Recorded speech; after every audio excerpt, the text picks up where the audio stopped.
Tell me what's the point if I lose myself. Spend a couple days with nobody. Skuad pemain keturunan timnas Indonesia kini membuat netizen Malaysia iri. Pasalnya skuad Garuda diperkuat pemain keturunan dengan kualitas rasa Eropa. Sementara Malaysia justru menaturalisasi pemain asing tanpa darah keturunan. Hasilnya publik negeri jiran murka karena mereka tidak punya semangat tinggi membela Malaysia.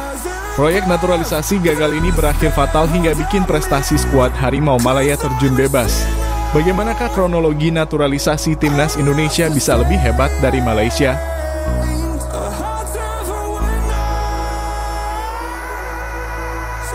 Sepak bola Indonesia sempat dipandang sebelah mata oleh negeri jiran Malaysia. Alasannya karena prestasi timnas Indonesia tertinggal jauh dari skuad Harimau Malaya. Selain itu, ranking timnas Indonesia sempat terjun bebas ke posisi 191 di ranking FIFA pada 2016. Akibatnya, Asosiasi Sepak Bola Malaysia atau FAM meremehkan kekuatan skuad Garuda. FAM juga tidak mengikutkan Indonesia pada ajang Piala Merdeka 2023. Mereka lebih memilih mengundang Vietnam dan Thailand untuk mengikuti turnamen ini. Firdaus Mohammed selaku Wakil Presiden FAM membeberkan alasannya tidak mengundang timnas Indonesia. Jika dilihat baru-baru ini, Thailand dan Vietnam adalah tim Asia Tenggara yang mencapai level Asia. Kami mengundang mereka karena ingin menciptakan turnamen yang berkualitas, ungkapnya. Komentar ini seolah-olah menyebut jika skuad Garuda berada di bawah Malaysia, Vietnam, dan Thailand. Media lokal Vietnam Soha menyebut komentar ini telah melukai harga diri Indonesia.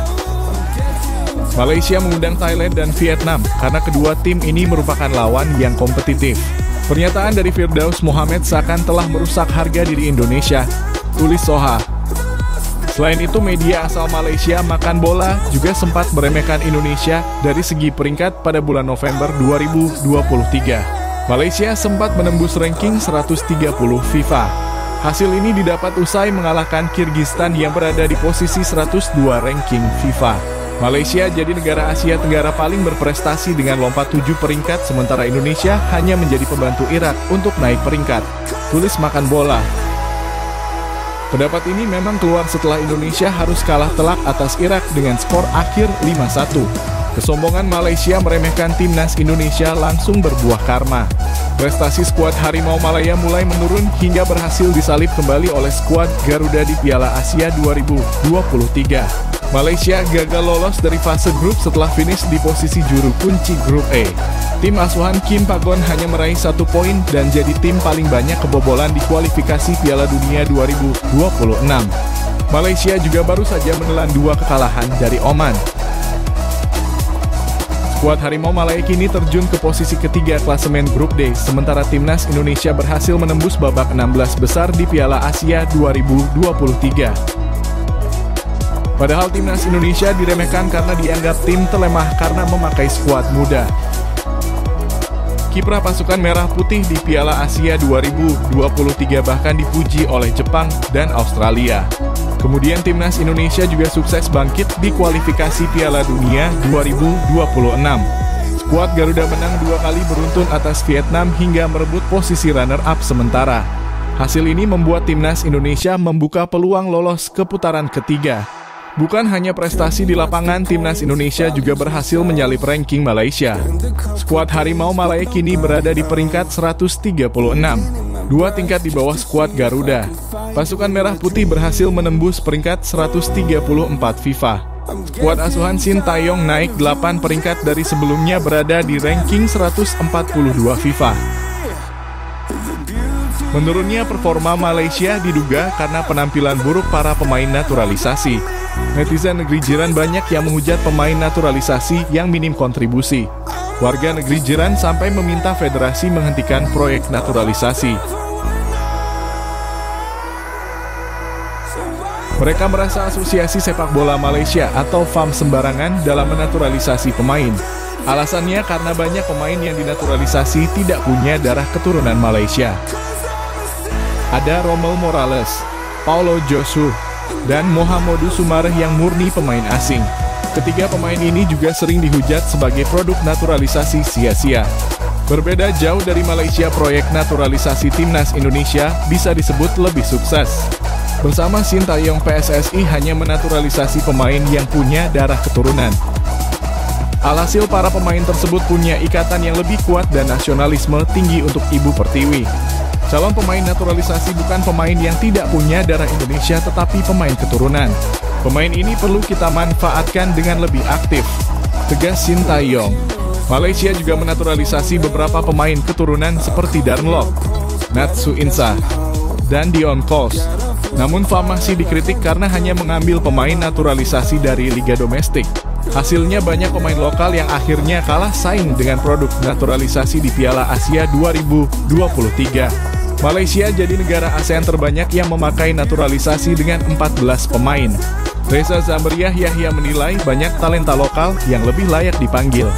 Saya kira untuk pemain naturalisasi lebih baik kita berikan kesempatan untuk pemain lokal. Di saat yang sama FAM juga perlu mengevaluasi sebaik mungkin pemain keturunan yang akan diambil, tegas ex pemain Malaysia ini. Buruknya kualitas pemain naturalisasi Malaysia membuat netizen negeri jiran iri dengan timnas Indonesia. Pasalnya skuad Garuda punya sejumlah pemain naturalisasi jempolan. Ada Jay Itzes yang tampil di kompetisi Seri B bersama Venezia FC. Pemain yang akrab dipanggil Bang J ini juga berpeluang mentas di Seri A jika sukses promosi. Dirinya tampil impresif saat melawan Vietnam. Skuad Garuda masih punya Tom Haye dan Ragnar Oratmangun yang tampil di era divisi Belanda. Tom Haye bahkan dirumorkan sempat jadi incaran Osinise, klub asal Likuan. Justin Hubner juga baru saja dipinjamkan Wolverhampton ke Creusot Osaka di divisi utama Liga Jepang. Sintayong berhasil menjaring para pemain keturunan terbaik untuk dinaturalisasi. Pelatih asal Korea Selatan ini hanya mau pemain keturunan kategori Grade A. Coach Shin Ogah memanggil pemain keturunan yang kualitasnya di bawah standar. Kehebatan Sintayong ini disorot oleh pundit asal Malaysia Faiz Kosairi. Para pemain keturunan Indonesia bermain di liga-liga terbaik. Ada Jay Itzes yang bermain di Seri B, ada pula di Eredivisie. Bahkan Justin Hubner tampil di Creusot Osaka J1 League, tegas Kosairi. Pundit dari Astro Arena ini mengakui kualitas naturalisasi Malaysia memang tertinggal jauh dari timnas Indonesia. Karena semakin hancur, Zainal Abidin Hasan menuntut proyek naturalisasi segera dihentikan. Legenda skuad Harimau Malaya ini menilai naturalisasi sudah kurang efektif. Kombinasi pemain lokal dan naturalisasi kita membuahkan hasil, tapi apakah kami bisa mendapatkan lebih banyak pemain naturalisasi yang berkualitas? Kami tidak tahu, tutur Zainal. Sudah saatnya kita mempersiapkan pemain lokal. Artinya kita harus punya program akar rumput yang baik, ujar Zainal menambahkan. Akibat dihujat tajam FAM selaku federasi langsung menghentikan sementara proyek naturalisasi. Selain itu merosotnya performa Malaysia juga bikin pelatih Kim Pan-gon disorot tajam.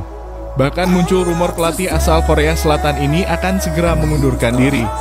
Namun kabar miring ini segera ditepis langsung oleh Kim Pan-gon sendiri. Dirinya masih akan tetap melatih skuad Harimau Malaya hingga kontraknya berakhir pada 2025.